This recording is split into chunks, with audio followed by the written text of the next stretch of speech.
L'amendement 24 rectifié bis, Madame Nathalie Goulet. Monsieur le Président, avec votre autorisation, je pourrais défendre le 24 et le 25 en même temps, parce qu'ils Oui. ont à peu près le même objet. Il s'agit de lutter contre la fraude documentaire. Vous savez, Monsieur le Ministre, mes chers collègues, qu'il y a environ 1 800 000 faux numéros d'INSEE. Ces 1 800 000 faux numéros entraînent 1 800 000 fois un sésame paye-moi et une fraude de plus de 15 milliards d'euros.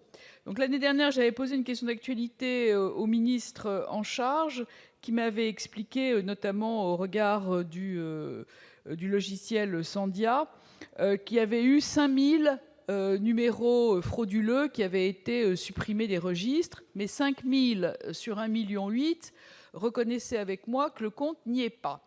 Donc, le premier amendement vise à compléter les dispositions de l'article 113.3 du Code des relations entre le public et l'administration, précisant que l'ensemble des dispositions du présent code sont soumises aux dispositions de l'article L. 114-12-3 de la Sécurité sociale, c'est-à-dire qui exclut le paiement de la fraude, en cas de fraude, et l'amendement numéro 25 bis, lui, complète le dispositif de l'article L. 161-15 du Code de la sécurité sociale.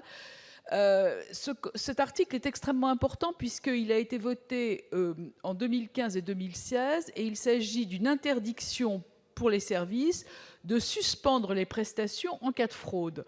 Et si on veut arriver à bout de cette fraude documentaire, moi je propose, et le groupe de l'Union centriste avec moi, qu'au contraire, on ne puisse pas suspendre les prestations sociales, sauf en cas de fraude documentaire. Parce que si on n'indique pas ces restrictions à cause de la fraude documentaire, je ne vois pas bien comment on va en venir à bout. Donc en fait, les deux articles sont liés, ils se placent simplement à deux endroits différents, et il s'agit de lutter contre la fraude documentaire.